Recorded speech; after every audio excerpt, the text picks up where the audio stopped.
166મો પ્રશ્ન, નીચે આપેલા પૈકી કયું એક તત્વ મેટલ હેક્ઝાફ્લોરાઇડ 3- આયન બનાવી શકતું નથી? એમ એટલે મેટલ, કોઈ પણ ધાતુ આપેલી છે અને એ ધાતુની અહીં આગળ ઓપ્શનમાં તમને ઉદાહરણ આપેલા છે. તો અહીંયાથી એવી કઈ ધાતુ છે કે જે હેક્ઝાફ્લોરાઇડ 3- આયન બનાવી શકતું નથી? એવી જે પણ ધાતુ છે એ આપણે અહીંથી શોધવાની છે. હવે એટલું તો તમને મિત્રો ખ્યાલ જ હશે કે ધાતુઓ પહેલાં તો કઈ કઈ છે આમાંથી, બરાબર. હવે તમે ઓપ્શન દેખો લાઈનસર. ગેલિયમ, બરાબર, એ ધાતુ છે. બોરોન, હવે બોરોન ધાતુ છે કે અધાતુ છે? તમે એ વિચારો.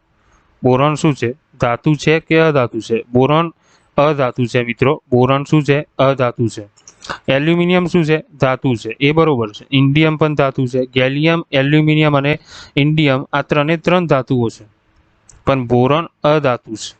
એનો મતલબ કે બોરોન તો અલગ થઈ જ ગયું પહેલાથી, એ અધાતુ હતો એટલે એ આવા પ્રકારનો હેક્ઝાફ્લોરાઇડ સંયોજન બનાવી જ ના શકે. પહેલી વસ્તુ તો એ જ થાય, બરાબર. અને બીજી બાબત એ કે બોરોન 13મા સમૂહનું પ્રથમ તત્વ છે, અનિયમિત વર્તુણક બતાવે છે, બરાબર. માટે બોરોન જે રહ્યું એ હેલાઇટ તત્વો સાથે જોડાઈને સંયોજનો હેલાઇટ બનાવશે, હેક્ઝાફ્લોરાઇડ સંયોજનો બનાવતા નથી. માટે અહીંયા આગળ સાચો ઓપ્શન કયો આવશે કે જે હેક્ઝાફ્લોરાઇડ સંયોજન આયન બનાવી ના શકતું હોય એવું તત્વ કયું? બોરોન, બરાબર. બે રીતે અધાતુ હતું એટલે પણ, અને એની અનિયમિત વર્તુણક હતું એટલે પણ, અને એ ફક્ત ટ્રાયફ્લોરાઇડ સંયોજનો અથવા તો ટ્રાયહેલાઇડ સંયોજનો જ બનાવે છે. જ્યારે બાકીના સંયોજનોના પણ તમે અહીં આગળ એ લખી શકો છો. અહીં આગળ ખાલી શું કરવાનું, મેટલ બરાબર તમે ગેલિયમ મૂકી દો તો એ બધા એના હેક્ઝાફ્લોરાઇડ સંયોજનો થશે. ગેલિયમ GaF6 3-, પછી એલ્યુમિનિયમ મૂકી દો તો AlF6 3-, બરાબર.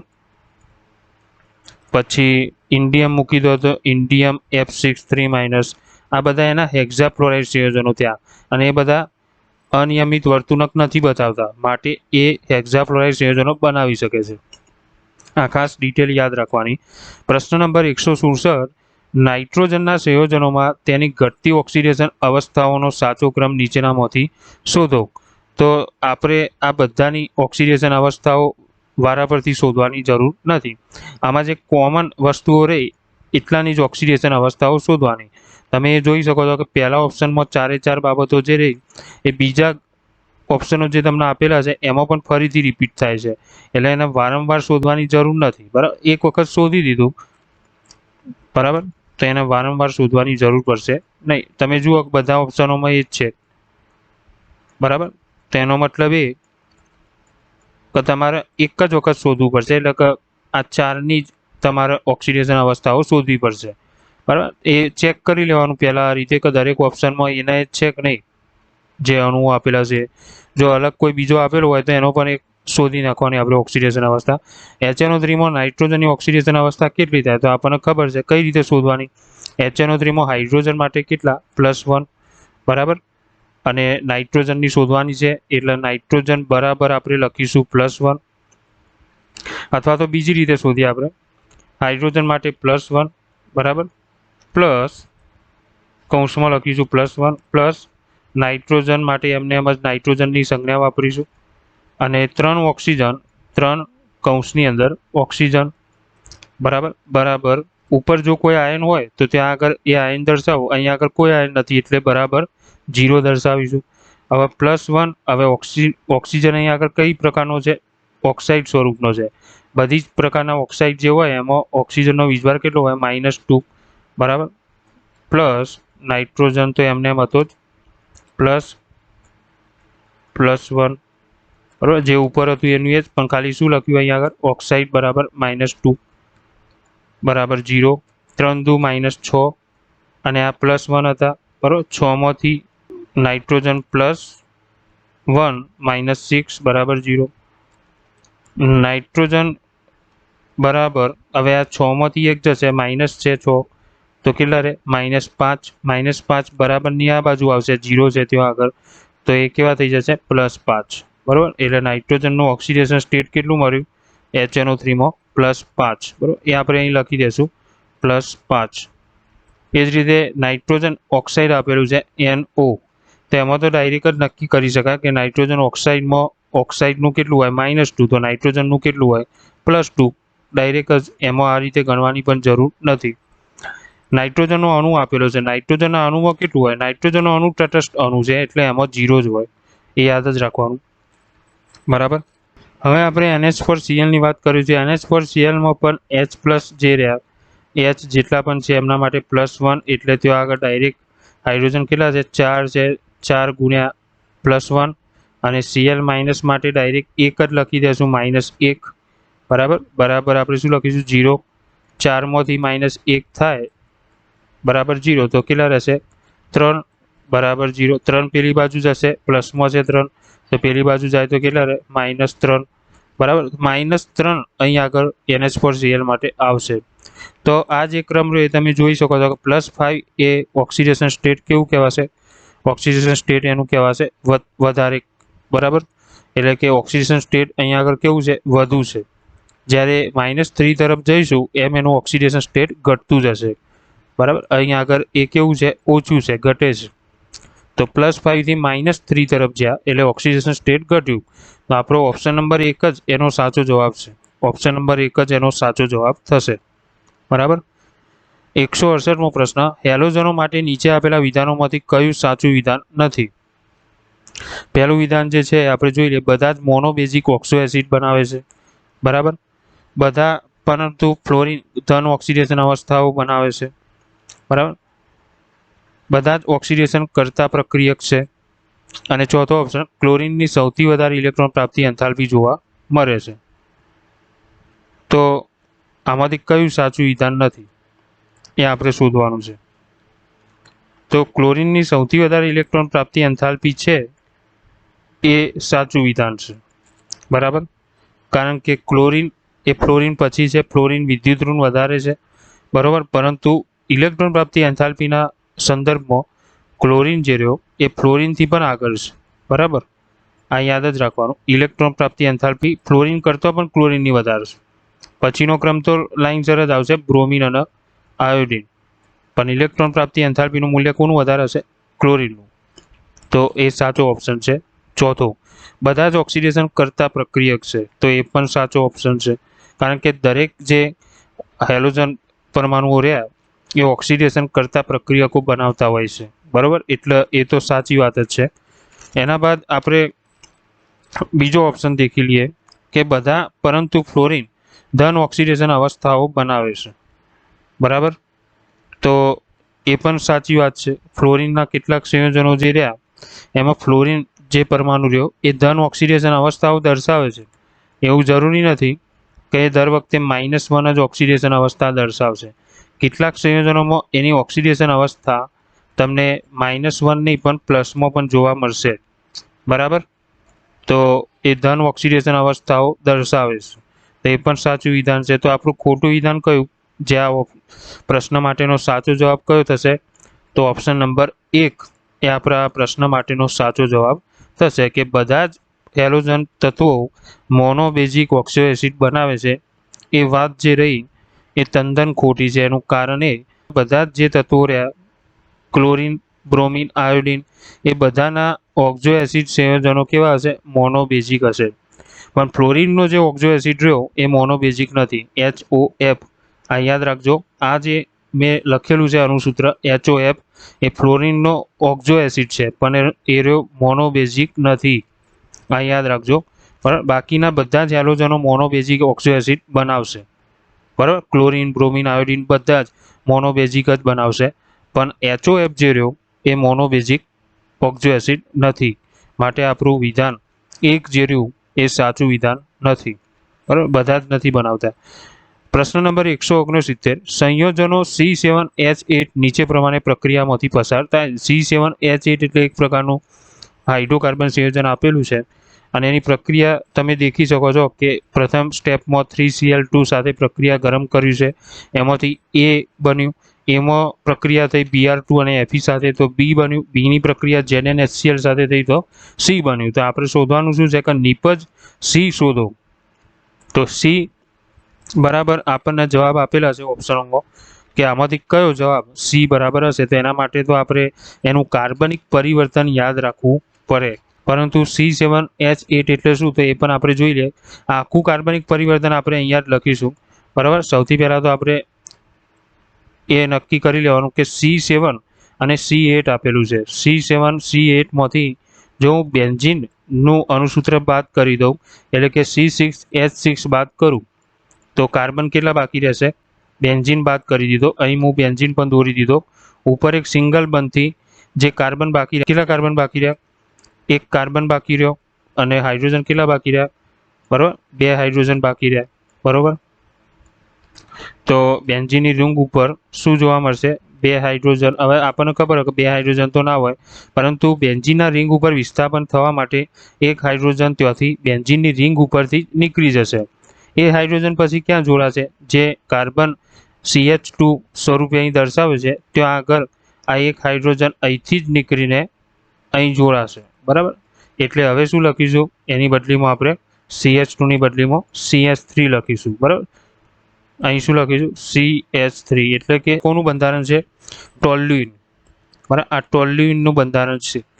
ટોલ્યુઇનના બંધારણની પ્રક્રિયા આગળ કરીએ આપણે 3Cl2, બરાબર। એને ગરમ કર્યું તો આપણને ખબર છે કે 3Cl2 સાથે પ્રક્રિયા થાય તો જે આપણું સંયોજન એ જે બને છે અહીંયા આગળ એ કયું બનશે? તો આપણે એ જોઈ લઈએ કે કાર્બન ઉપર જે 3 હાઇડ્રોજન જે રહ્યા એ 3 હાઇડ્રોજન આપણી જોડે ક્લોરીન કેટલા છે? 6 ક્લોરીન છે, 3Cl2 છે। એમાંથી 3 ક્લોરીન સાથે હાઇડ્રોજન જે 3 રહ્યા એ HCl બનાવીને દૂર થશે। શું બનાવીને દૂર થશે? 3 HCl બનાવીને દૂર થશે। હવે 3Cl2માંથી એટલે કે 6 ક્લોરીનમાંથી કેટલા ક્લોરીન બાકી રહ્યા? 3 ક્લોરીન બાકી રહ્યા। તો ત્યાંથી 3 હાઇડ્રોજન નીકળી ગયા, એની જગ્યાએ 3 ક્લોરીન ત્યાં આગળ કાર્બન સાથે જોડાશે। તો અહીંયા આગળ આપણે શું બતાવીશું? બીજું બેન્ઝીન ચક્ર અને એના ઉપર કાર્બન ઉપર 3 ક્લોરીન પરમાણુ આ રીતે બતાવીશું, બરાબર। આ 3 ક્લોરીન પરમાણુ આપણે બતાવે તો આનું નામ શું થશે? આનું નામ થશે ટ્રાયક્લોરોમિથાઇલ બેન્ઝીન, બરાબર। હવે આ જે સંયોજન એ બન્યું એની પ્રક્રિયા આગળ Br2Fe સાથે થશે, બરાબર। Br2Fe સાથે પ્રક્રિયા થાય, હવે Br2Fe સાથે પ્રક્રિયા થઈ, બ્રોમિન અને આરની હાજરીમાં પ્રક્રિયા થઈ તો એમાંથી શું બને?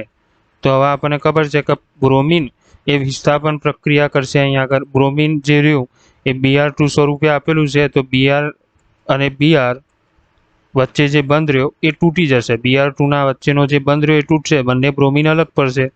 એમાંથી એક બ્રોમિન પરમાણુ જે રહ્યો એ હુમલો કરશે, પણ હુમલો ક્યાં કરશે?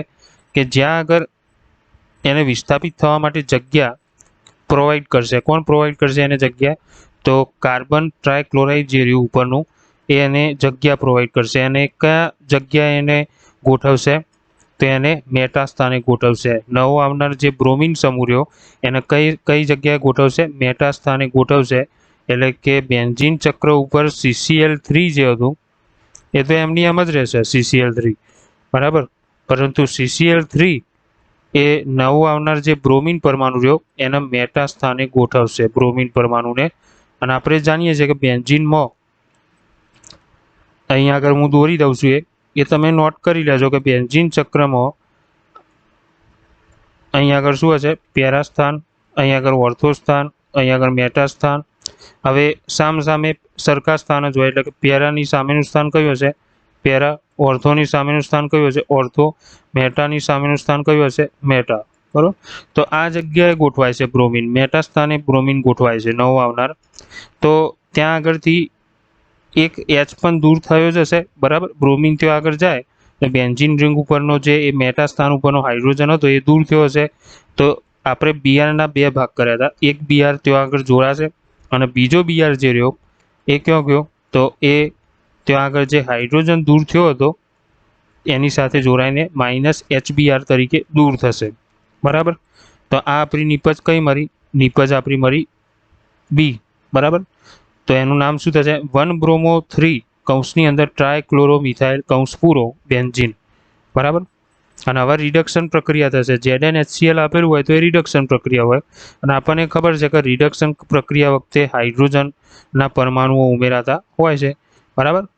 તો હવે આ જે B નિપજ મળી એ B નિપજની રિડક્શન પ્રક્રિયા ZnHCl સાથે કરીએ તો અહીંયા આગળ રિડક્શનમાં હાઇડ્રોજન પરમાણુઓ ઉમેરાશે. રિડક્શન પ્રક્રિયામાં યાદ જ રાખવાનું કે શું ઉમેરાશે? હાઇડ્રોજન પરમાણુઓ ઉમેરાય. તમે શરૂઆતની પ્રક્રિયામાં કેટલા ક્લોરીન ઉમેર્યા હતા? 3Cl2. તો અહીંયા આગળ પણ એટલા જ હાઇડ્રોજન ઉમેરી દેવાના, 3H2. બરાબર, જેટલા ક્લોરીન ત્યાં ઉમેર્યા હતા એટલા જ હાઇડ્રોજન અહીંયા આગળ ઉમેરાશે. બરાબર, પ્લસ 3H2 કરીશું અહીંયા આગળ. તો 6 હાઇડ્રોજન ઉમેરવાના છે. 6 હાઇડ્રોજન એવી રીતે ઉમેરવા કે જેથી 6 માંથી 3 હાઇડ્રોજન એ આ 3 ક્લોરીન પરમાણુઓને લઈને બહાર નીકળી જાય. બરાબર, એટલે કે માઇનસ શું થાય? 3HCl. બરાબર, 3 હાઇડ્રોજન પરમાણુ આ 3 ક્લોરીન પરમાણુઓને લઈને બહાર નીકળી ગયા. બરાબર, હવે કાર્બનની ઉપર પાછું ત્યાં આગળ કોણ ગોઠવાશે? તો 3 હાઇડ્રોજન હજુ પણ બાકી રહ્યા 6 માંથી. એ 3 હાઇડ્રોજન બાકી જે રહ્યા એ કાર્બન ઉપર ફરીથી ત્યાં આગળ ગોઠવાઈ જશે. એટલે કે ટોલ્યુઇનનું જે બંધારણ હતું એ તો એનું જ રહેશે જે શરૂઆતમાં હતું. બરાબર, એટલે કે ત્યાં આગળ ફરીથી શું થઈ ગયું? ટોલ્યુઇન CH3, પરંતુ ત્યાં વિસ્થાપન થયેલું શું પદ આવ્યું વધારાનું? બ્રોમિન મેટાસ્થાને. એટલે આનું નામ શું થશે? હવે આનું નામ થશે મેટાબ્રોમોટોલ્યુઇન. આનું નામ શું થશે? મેટાબ્રોમોટોલ્યુઇન. અને આપણી નિપજ કઈ? ઓપ્શન નંબર 1 મેટાબ્રોમોટોલ્યુઇન એ આપણો સાચો જવાબ છે. બરાબર, આવું લાંબી પ્રોસેસ કરવાનો ફાયદો શું? બરાબર, કે ટોલ્યુઇન પાછું મળ્યું. બરાબર, તે આ રીતે જ પ્રક્રિયા થશે. બરાબર, ડાયરેક્ટ પ્રક્રિયા થશે નહીં. બ્રોમિનેશન ટોલ્યુઇન ઉપર મેટા સ્થાને આ રીતે થાય. બરાબર, જો અર્થો પેરા સ્થાને કરવું હોત તો એ ડાયરેક્ટ થઈ જાય, પણ મેટા સ્થાને કરવું હોય તો આ રીતે થશે. બરાબર, પ્રશ્ન નંબર 170. સંયોજન એની સોડિયમ સાથે પ્રક્રિયા કરતો બી મળે છે અને જે બી સંયોજન મળ્યું એ PCl5 સાથે પ્રક્રિયા કરીને સી આપે છે. હવે બી અને સી જે રહ્યા એકબીજા સાથે પ્રક્રિયા કરીને ડાઇઇથાઇલ ઇથર આપે છે. તો એ, બી અને સી નો સાચો ક્રમ કયો આપેલા ઓપ્શનોમાંથી? તો સંયોજન એ કયું હશે જે સોડિયમ સાથે પ્રક્રિયા કરે તો બી આપે, અને બી એવું સંયોજન છે કે જે PCl5 સાથે પ્રક્રિયા કરે તો આપણને શું આપશે? સી આપે છે. અને સી પણ એવું સંયોજન છે કે જે બી સાથે જોડાય તો ડાઇઇથાઇલ ઇથર આપે છે. તો એવું સંયોજન કયું હશે? તો એના માટે આપણે અહીં આગળ જો આ રીતની હોય ને ઓપ્શન, તો એટલું તો યાદ રાખવાનું કે અમુક તો તમને મેચ થતા બતાવે જશે. પહેલા ઓપ્શનમાં ઇથેનોલ આપેલું છે શરૂઆતમાં, ત્રીજા ઓપ્શનમાં પણ ઇથેનોલ આપેલું છે, ચોથા ઓપ્શનમાં પણ ઇથેનોલ આપેલું છે. તો આપણે સંયોજન એ જે રહ્યું એના બરાબર ઇથેનોલ લખીને ટ્રાય કરીએ સૌથી પહેલાં. તો સૌથી પહેલાં ઇથેનોલ લખીને ટ્રાય કરીએ કે C2H5OH એની પ્રક્રિયા કોની સાથે કરી? સોડિયમ સાથે, પ્લસ સોડિયમ. તો આમાંથી શું બનશે? આપણને ખબર જ છે કે ઇથેનોલ સાથે સોડિયમની પ્રક્રિયા થાય તો શું બને? C2H5ONA. બરાબર, શું બને? ONA. બરાબર, સોડિયમ સાથે પ્રક્રિયા થાય તો આ સંયોજન બને C2H5ONA, એટલે કે સોડિયમ ઇથોક્સાઇડ બને. બરાબર, આ આપણી નિપજ કઈ મળી? નિપજ મળી આપણી બી. તો આપણને અહીં બતાવ્યું છે કે બી બરાબર શું છે? તો આગળ તમે જુઓ કે પહેલા ઓપ્શનમાં તો ઇથેન આપેલું છે, ત્રીજા ઓપ્શનમાં બીજા નંબરે શું આપેલું છે? ઇથાઇલ ક્લોરાઇડ આપેલું છે. ઇથાઇલ ક્લોરાઇડ મળે કદી? સોડિયમ એકલો જ છે, ક્લોરીન તો છે જ નહીં. તો આપણી નિપજ તો સોડિયમ ઇથોક્સાઇડ જ મળશે. એટલે આપણો ચોથો ઓપ્શન થોડોક રાઈટ જેવો લાગે છે, કારણ કે આપણે ઇથેનોલ લઈને ટ્રાય કર્યો તો બીજો જવાબ આપણને બી જે રહ્યો અહીં સાચો મળ્યો જે અહીં આપેલો છે. હવે આપણે ચેક કરવાનું શું રહે કે આમાં ત્રીજું જે રહ્યું એ સાચું છે કે નહીં, ઇથાઇલ ક્લોરાઇડ ચોથા ઓપ્શનમાં.